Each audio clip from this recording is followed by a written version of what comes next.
Welcome home to USA Global TV and Radio, a place where dreams take flight, with authentic storytelling, diverse perspectives and meaningful conversations, where global stories unite and bridges are built beyond all borders. Discover world-class education, entertainment, hope and inspiration. Together, we're building bridges worldwide. Subscribe to our channel, USA Global TV. Download our app, USA Global TV. Be our guest or join our team. Visit usaglobaltv.com. Thanks to our founder and executive producer, Dr. Jacqueline Kerbeck. Music score by Yeffy Tang from Cloud Road Music. Voiceover artist Mike Porter. Creative direction by Paul Garcia. USA Global TV and Radio. Your home for global connection. All rights reserved. This video and its contents are the exclusive property of USA Global TV and Radio. Unauthorized use, duplication or redistribution in any form is strictly prohibited.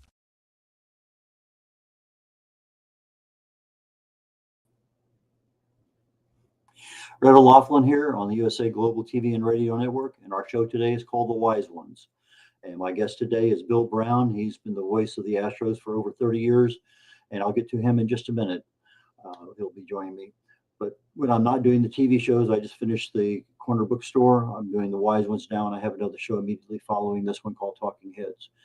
But I research the human body. I write about it. I speak about it. My specialty is longevity and age-related diseases.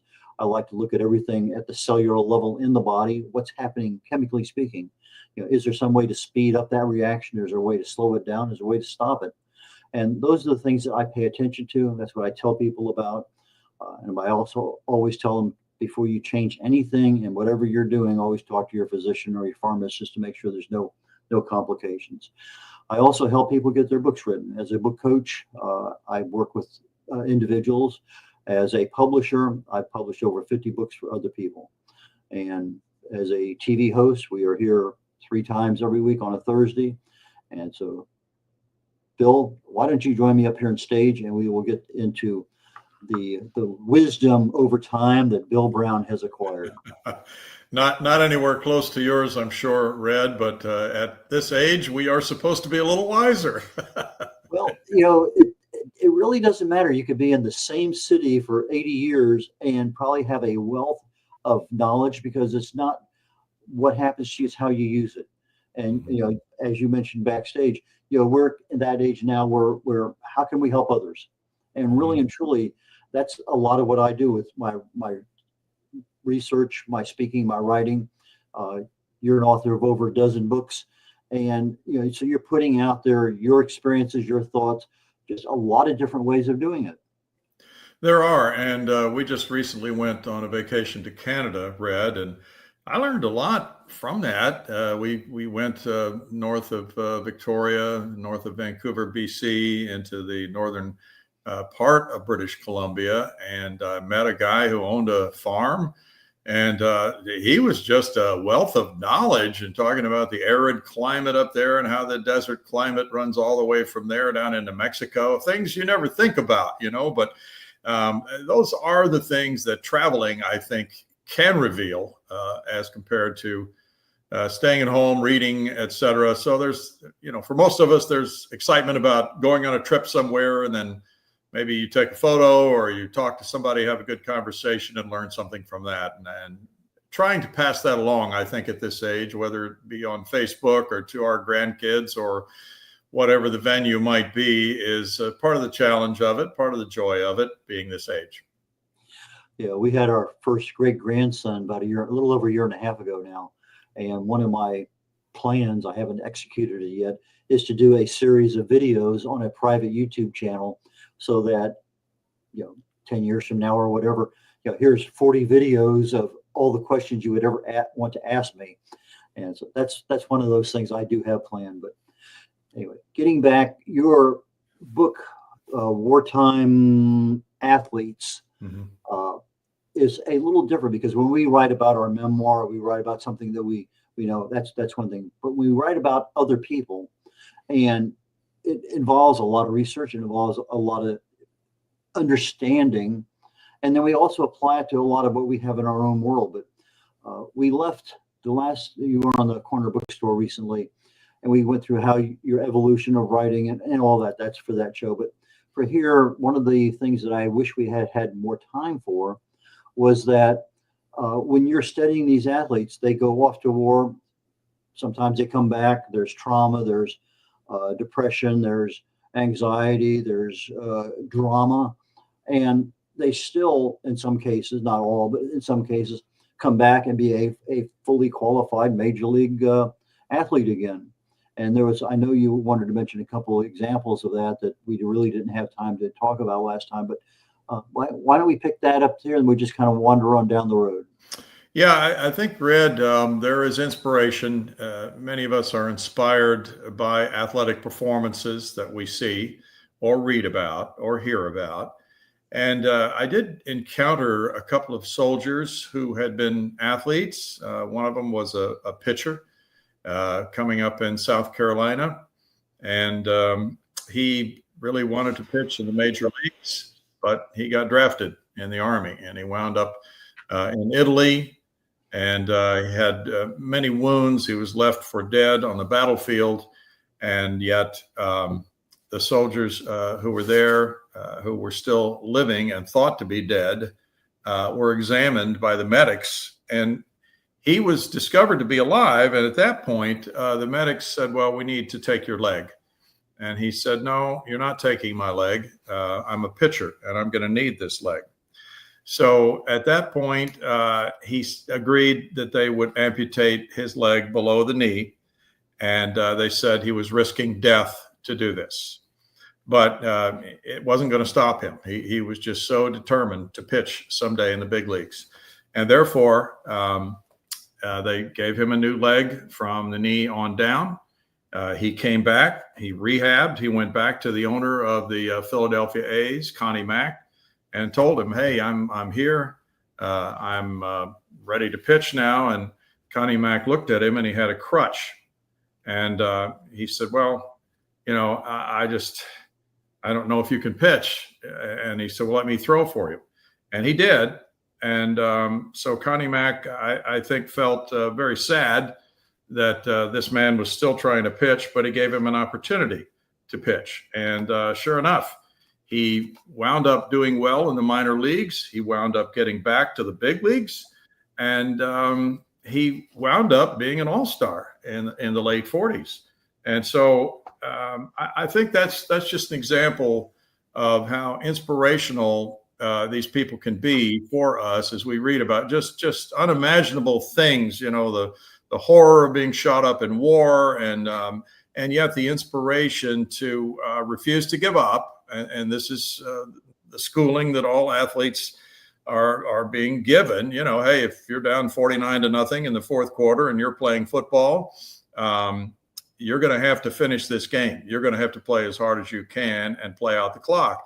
And so I think that, for me, is one of the major lessons. There was another guy who was in a prison camp for 2 years in Germany, and same thing. He had an injury, he had an amputation, and he came back and played. And it's just amazing to me that somebody who's had a limb amputated could perform at that level, but it has happened a few times.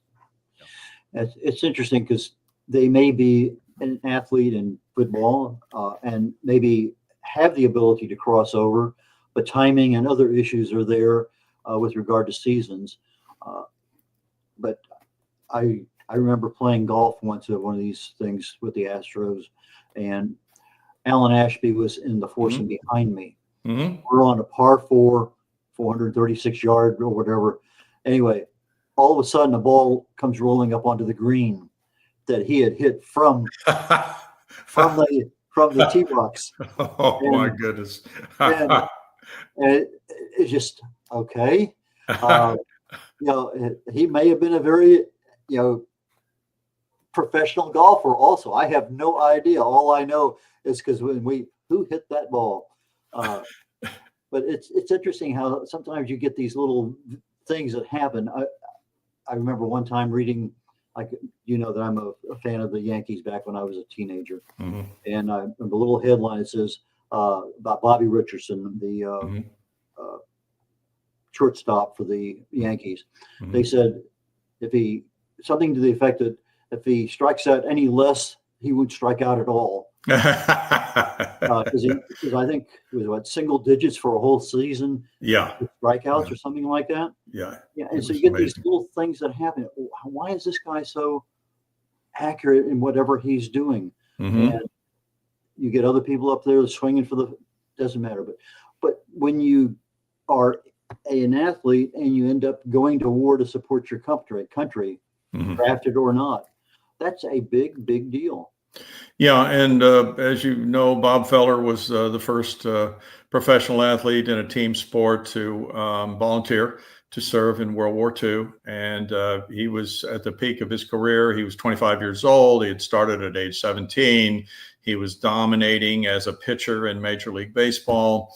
And yet when war was declared, right 2 days after Pearl Harbor, he enlisted. And he was on his way when he heard that about the attack at Pearl Harbor, that he was on his way to Cleveland to sign his contract for the 1942 season. Immediately turned around, went home, and went into the Navy and saw combat, and then came back out and had a Hall of Fame career.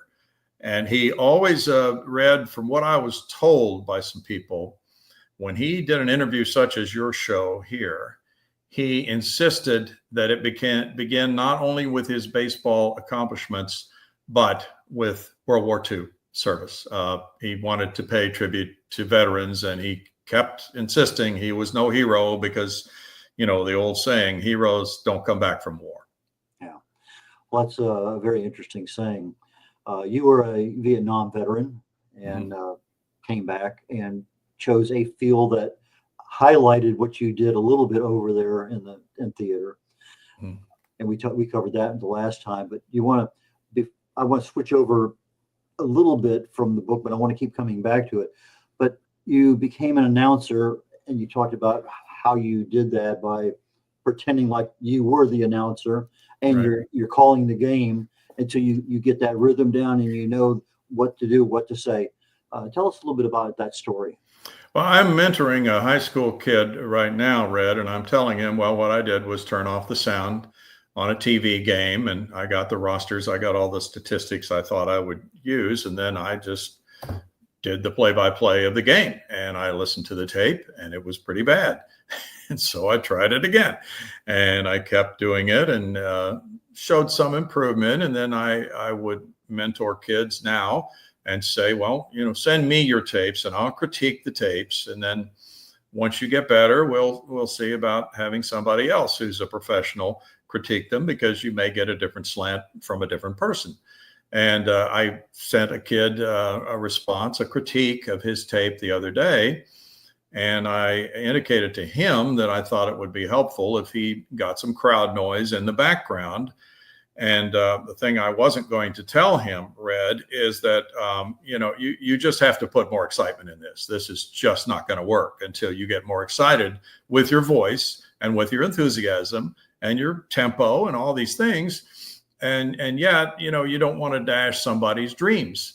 So there's a balance there. And I know you've worked with people on different phases of your career accomplishments as well on this. You want to be encouraging, but you also want to pass the message along, hey, this is not going to be sufficient to get you where you want to go. So maybe by putting some crowd noise behind him, he would be forced to show more enthusiasm to rise up above the crowd. And you know, these are the things that you really can't find when you're doing a game at home. You're better off going to a high school game where you have an actual crowd. Almost sounds like being a parent at times, doesn't it? Yeah. And, you know, my parents, God bless them, you know, they had to put up with me doing this in the house so many times. And finally, I graduated to doing high school games, and they got me out of the house, and it was much better.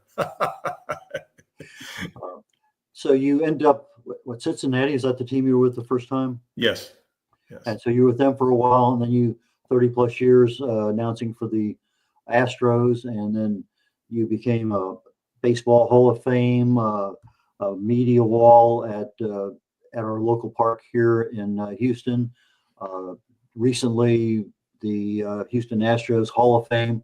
So you've been around the block more than a few times, and probably have 2 or 3 rooms full of awards and recognitions and citations and this and that and whatever.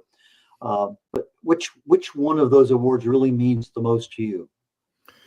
Well, I think probably the Astros Hall of Fame, Red, would mean the most to me. But and this might be for another program, but I know you've won awards as well. And when we get up in years, we are so appreciative of the gifts that we've been given. God gave me the gift of a voice and of the ability to communicate. And you have those same gifts. And many of us in broadcasting do honestly get on our knees and thank God for those every day. But yet, when all is said and done on this earth, there's going to be a time when you are not doing a TV show on USA Global TV and radio because we're not here. And there's a better life out there. So I think it's wonderful to have awards and to celebrate them. But there's something bigger out there, and that is salvation for me.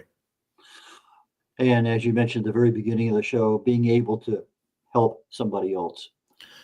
Yes, that I know you do this, and like me, I'm sure you get probably as much, if not more, satisfaction from helping a kid as you do from any award that anybody could give you. And there's a lot of different ways of doing that. My undergraduate degree is chemistry and math and physics minor. I love mathematics. And it's just something to me. I have the ability to, okay, this is how it works. And I taught stat for 3 years in college, and trying to, I would give tests, but okay, not all the information's there, or there's too much there, because that's real life. Not just here's 4 pieces of information, you plug it into a form, but you have to take that information and make it usable so that people, okay, do I have enough? Can I make a decision? Do I have too much? What do I need to throw out? And I think that's part of that process we go through in imparting our wisdom to others and saying, okay, fine. What else do you need? You were talking about a minute ago, having that crowd noise, being able to know you have to get excited at times, when that 3,000th hit comes along, or it becomes a grand slam, or it's a no-hitter, or whatever it may happen to be. You have to have that emotion to follow that voice. And obviously your face is not on TV, but the voice is there, and that voice is a big connector with everybody else out there in the listening world. That's exactly right. And on television compared to radio, there's less talk. There's more use of the analyst than there is on radio, because on radio, the play-by-play guy has to paint the picture, and it takes longer to do that. But that's what he's tasked with, because all of us who are listening to him on radio are in effect blind. He has to paint the canvas to tell us exactly what's going on. But on TV, it's more subtle, and it's more a matter of supplementing the video that people can see in their homes. And it's also a matter of not speaking at usually the most dramatic moments. That's the time the play-by-play guy and the analyst lay out. We just let the pictures and the crowd take care of it. Interesting when you talk about the radio, because I listen to the radio a lot for ball games, and used to run and have a radio thing, and I could follow what was going along, and whether it was a ball game or the mystery theater that I'm listening, and the sound effects and the plot and everything developing.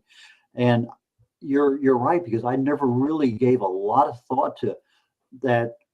Audio announcer has to paint the picture, whereas I'm looking at the game at the same time everyone else is. I already have a lot of the picture filled in. I know what's going on. So that was worth the price of admission today for me. Thank you. Very good. Well, as you probably have read about Vin Scully, who's the best baseball broadcaster ever, in my humble opinion, when he was a kid, that's when the old radio console sets were in the living room. There was no television, and he would lie down on the floor underneath the radio console and just marvel at the sound of the crowd. He just fell in love with the crowd as it came through the radio. And I think that he used the crowd better than anybody who's ever been a sports broadcaster. And it just always stayed with him. He was always fascinated by it, and that fascination never left him. And, to me, that's another thing too, Red, that a lot of guys, even our age, are still doing play-by-play broadcasting. And it is because they still have that wondrousness, that fascination of a child at what is about to happen that we don't know yet. Well, Bill, we're getting ready to go to break here in just a few seconds. When we come back, I'd like to go down the road of how do you know when it's time to retire, and how do you actually switch your mindset from I've been doing this for 30 years into what's my next 30 years going to look like? Very good. Very good. I'm excited about that. USA Global TV and Radio proudly presents Tracy Cram-Perkins, a dementia caregiving survivor teaching how to balance care with peace of mind. #1 resource for dementia caregivers. It's the book Dementia Home Care: How to Prepare Before, During, and After. Over 17,000 copies sold of this must-have guide. And now a testimonial from Tracy Smith. If I was to describe this book to someone who is going through a similar situation, I would underscore how important it is to have some sort of a tool or a guidebook to help you through certain stages. And there's so many, it's such an unknown topic to the average person. And to have this as a reference is essential. It's going to help you get through it personally, as well as help your loved one manage. To learn more, go to tracycramperkins.com. Tracy Cram-Perkins is an award-winning author. She's also the host of Dementia Home Care television show. Watch it here on USA Global TV and Radio.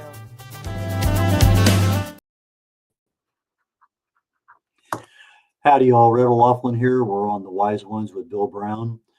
Bill, please join me back up here on stage. All right, here we go, Red. Okay, you and I are officially retired, but we're still active. When did you decide it was at least worth thinking about retirement before you actually said, okay, I'm going to pull the plug? I was fortunate that the Astros were great employers, and they worked with me on reducing my travel schedule. For about the last 3 or 4 years, I did games for them. I reduced my schedule to 100 games compared to 162 game schedule. We didn't televise all of those, so we'll say 150. So I cut down by about 1/3.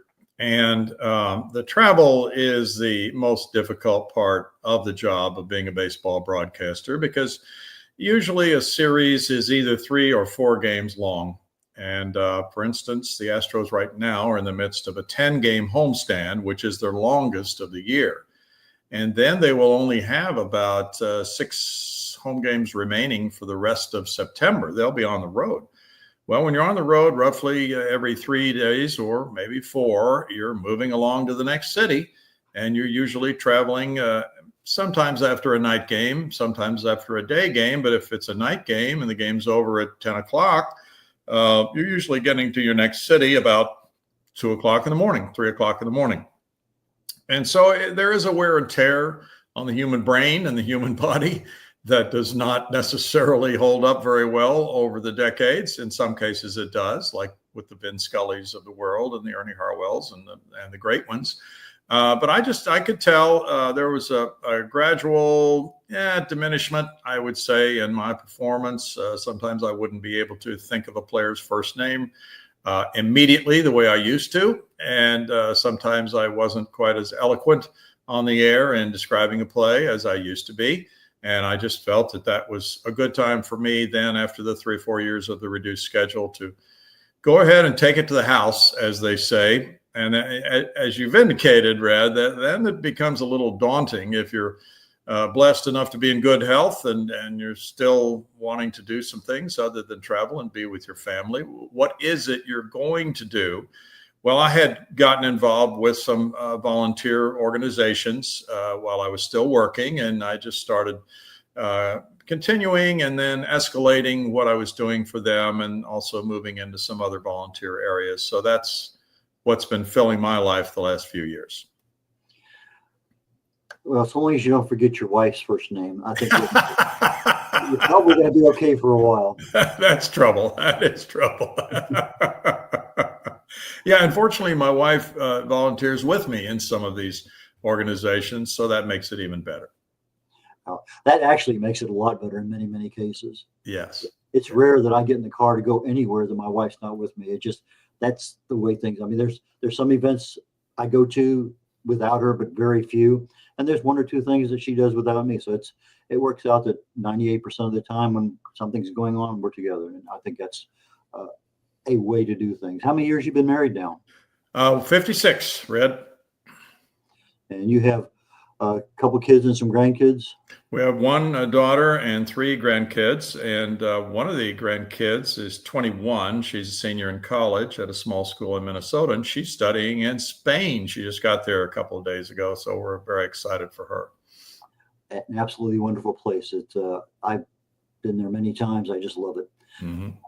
But anyway, okay, so you're retired, but during the, let's say, last half of your career, I noticed that you started writing, you wrote books, you are getting involved in other things.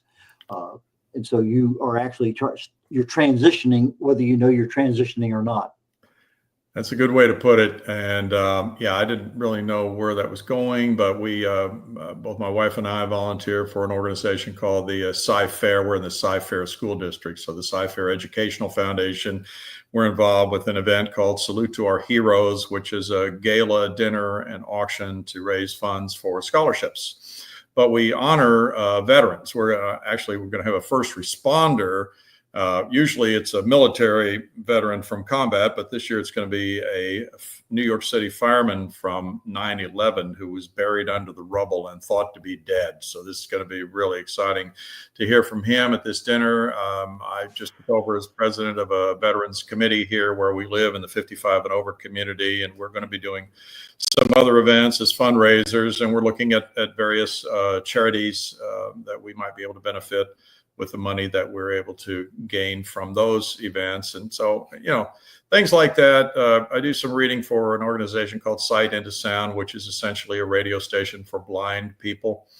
And that's been very rewarding down through the years. And I'm sure you do yourself just as many things, if not more, with your volunteer work, Red. It's interesting. Back when I worked, I had time to do a lot of stuff, and I did. I retired, and all of a sudden, I don't have time to do all the stuff that I want to do. Right. And if it's not written down, it will not happen. Even if it's written down, it may not happen. Yes. It may not happen this month. And it just seems that time, even when you have free time, gets used up in many, many areas. And if you throw in a sickness or an illness or an injury or something else that now leads to some level of mental or physical debilitation, that just adds extra levels of conflict and drama and everything else to the equation. Yes, it does. And I don't know about you, but the older I get, for instance, this last book, I was just so captivated by this book. And, a book can kind of take over your life. Not that it should, but you'll wake up at 2 or 3 o'clock in the morning sometimes and think, oh, I forgot about this in the last chapter. And so it does really rule your thinking, and it becomes a gestation period of cranking this book out. But then once you finish, I think it's a good idea to take a break. And I don't plan to do any more books, Red, but it's just something that can really dominate your thinking and become sometimes a little bit too time encompassing, but that's the way it is when you're involved with books. Now, never say never. True. Sometimes a thought will occur. I got to get this out to the world. You just never know. Yeah. Because something just stimulates a little part of our brain. That's right. I think you mentioned it earlier. You've got to be healthy in order to do what you want to do. What do you do in your world as far as health goes? I work out. I do, 30 minutes of cardio, whether it's treadmill or walking around the neighborhood. Play golf a couple times a week. Play pickleball. So I'm lucky enough that my wife's going to have knee replacement surgery here pretty soon. But Fortunately, I've avoided that so far. And, most of my buddies have had a hip replaced. So I've been very, very fortunate on the physical part of it. Lower back, not so much. So, you just have to avoid those activities that become problems. And actually being active and you're probably more active than what they would say, be active at least this much. You've well exceeded that. There's no doubt. I like to push the envelope. And when I started playing pickleball, I fell 4 times on the court. And so every time I'd go into the chiropractor, he would say, "Pickleball again?" And then my buddy said, "You don't have to try for every ball that's hit. You can say, 'Nice shot, Jim.'" And so that's what I do more and more, Red. Wisdom. Yes. Wisdom. Yes. So you're telling people that when we get a little bit more mature, that transition is going to happen, and you don't want to walk into work one day and find out, here's your retirement. Well, I wasn't planning on retiring for another 4 or 5 years. I think you need to be, at least once you hit 50, 55, that has to be something, and whether it's financial planning, but the health, all those things. But things can change literally in a heartbeat. I'm so glad you brought that up, Red. I think it's really a key, especially if you're fortunate enough to be a sports broadcaster, we'll say. And I have friends who did not want to retire. They did not want to quit working, but their companies decided they would make a change. I was fired once upon a time back in the 80s. I was 40 years old, and I didn't think I would get back into sports broadcasting. I was preparing for another career at that point. That's how the ebb and flow of the broadcasting business as far as being on the air can go. But you're absolutely right. That preparation for retirement needs to begin at a young age. And I think 40 is too late to prepare. I think 30 is almost a little late to wait for getting into a 401k and IRAs and things of that nature. And that's difficult when you're putting kids through college, but we all have that balancing act. But we always know we're going to make more money down the road because we're going to be working longer and making more money. So we never worry about it. We spend it all up front. So that life goes on, and it is what it is. Yeah, it is. But, it's so much of a blessing to be in retirement and not be worried about the financial aspect of it. And that takes a lot of planning. It does. Yeah. I walked back in from lunch one day. In fact, it was December 7th, 2007. And I got a note saying they want to talk to you in HR. Okay. I go down and they said, "Here's your retirement paperwork." That's how I was told, but they made me an offer I couldn't refuse.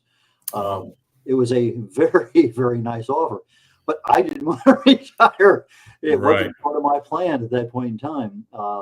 And then, I got upset about it for 30 minutes or so. And I said, that's a clue that something's happening. And I decided that I don't want to work for anyone else. I'll keep doing stuff. And I started down this direction and kind of branched out a little bit, and things got not more involved, more complex. Right. I need to give this up. I need to get better at this. And so you start making adjustments and said, okay, fine. I need somebody to help me with this. Okay. YouTube. Oh my goodness. YouTube helps me more than almost anybody else in the world. True. No, and you and I are kind of running parallel paths here that,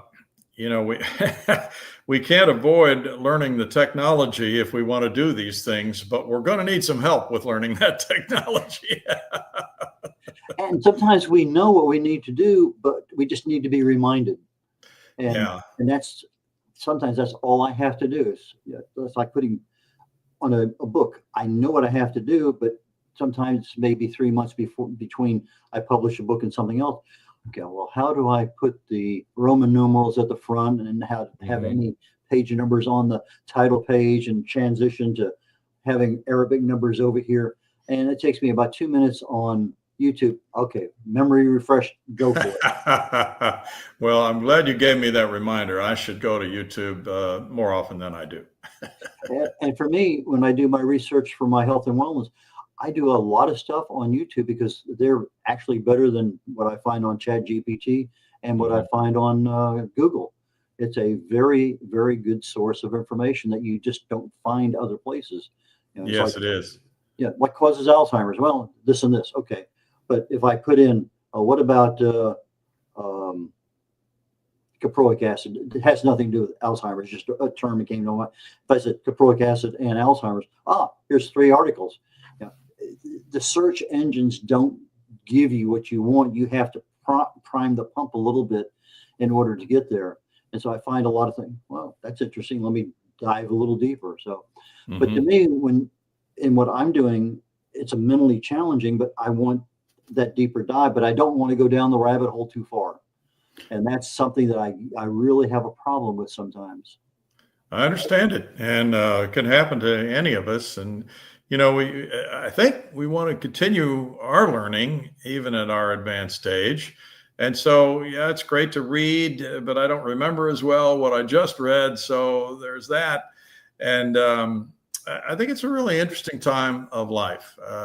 And I'm sure we both know people who do suffer from dementia. My dad had Alzheimer's, and unfortunately, Mom couldn't handle it anymore, and we had to put him in a home, and he didn't know us. And that's unfortunately going to be more and more typical of our age group now. We try to take the precautions that we can take, but we have to prepare for that. And that's a part of the retirement savings that you talked about. You know, we can't really feel good about preparing for having dementia for 10 years and being in a home at the expense of that if we haven't really done a major job of saving our funds. And then you have something like a pandemic that pops up out of nowhere and changes your world. Yeah, and it was such, you know, our oldest grandchild, I think, really suffered from being in college during the pandemic and not being, you know, you're doing all the college classes online, but that lack of interaction with classmates is just something that I think really stunted his college growth during that period. Well, we're at that point in time where I'm going to ask you, how do people get in touch with you if they want to have you be a keynote speaker at an event, if they want to have you show up somewhere? How do people get in touch with you? My email address is bbillbrown, bbastro, ASTRO at AOL.com. And I enjoy doing that. You know, I'm not obsessed with making money off speaking fees. Just want to try to help out on some charity efforts and things of that nature. And your most recent book is called Wartime Athletes, and that can be found almost anywhere. It's on Amazon, and it's done well so far. And we're doing some things like my good friend has a foundation, and he sponsors a golf tournament fundraiser for the Green Beret Foundation. And so he wanted to have 160 wartime athlete books to give to the 160 golfers. And we're going to make that happen. And things like that, as you know, that's a real passion and a real joy when it turns in that direction, Red. You're absolutely right. Bill, thank you so very, very much for joining me today. And I am sure at some point in time in the future, we'll connect again. So again, thank you. Thanks again, Red. Sure enjoyed it. We're concluding the Wise Ones here on the USA Global TV and Radio Network. Today we had Bill Brown, former play-by-play announcer for over 30 years with the Houston Astros. My next show is in about 24 minutes here, and it's called Talking Heads. And today my topic is, let me read it because it's a little longer than normal, 6 vital moves to transform your health and extend your life. And what I'm looking at today is what things can you do that have clinical evidence that they work, that extend your life by 10%, 20%, 30%, whatever it may happen to be. And so there are certain things out there that if you understand how the aging processes happen in the body, what can you do to speed up the right ones, slow down the wrong ones? And that's what I'm going to be going into today, talking about those kind of pathways and what things really and truly help us age and remain healthy. That being the end of the show. So take care, y'all. Bye now. 5 little known secrets for dementia caregivers with Tracy Cram Perkins. Hi there, I am Tracy Cram Perkins, the host of the Dementia Home Care Show here on USA Global TV and Radio. I am also the author of the book of the same name. And you'll see this QR code. This is for an extended version of the same talk. So if you want to see the full hour-long version, feel free to scan the code and go to that website. Stick with me. We'll talk about 5 little known secrets to make it a little easier to do dementia caregiving. What you're seeing on the left-hand side is a healthy aged brain, age 55 and above. The one you're seeing on the right is an Alzheimer's disease brain. It is in moderate disease. It is shrinking. It has holes in it. The memories that were in those holes no longer exist. When you're learning something, let's say in kindergarten, you learn how to tie your shoelace. Well, then by the time you're in 2nd grade, your brain remembers that information from tying the shoelace and applies it so you can learn more quickly how to tie more complex knots. So the brain is hardwired to do this for us. So it helps us learn faster so it doesn't take us long to acquire knowledge. The brain is looking for the information and they pick the closest to wherever that hole is. Let's look at some tips that we can use to help do that. These are 5 simple tools you can use as a dementia caregiver to help your loved one. The whiteboard is a useful tool in recording the day's activities and the answers to repetitive questions. The calendar clock is a very useful tool to orient your loved one on the day, the date, and the time, and remind them of upcoming appointments. The communication cards are a great tool to bridge the gap when they can no longer tell you what's wrong. And then there's the pill minder, for when your loved one is still able to take pills but needs prompting. The final tool I want to share with you is the memory book. It tells your loved one's story. It's a great tool for distraction, redirection, also as a conversation starter, and telling you where they are in their story so you know how to answer their questions. Music is probably the most powerful tool in your toolbox after laughter. Music is a way to maintain connection. It sticks with your brain longer than any other thing, including reading. When you're having an issue with somebody, you can play their favorite music if you move them to another room, something that makes them happy, or you can start singing songs together from their childhood.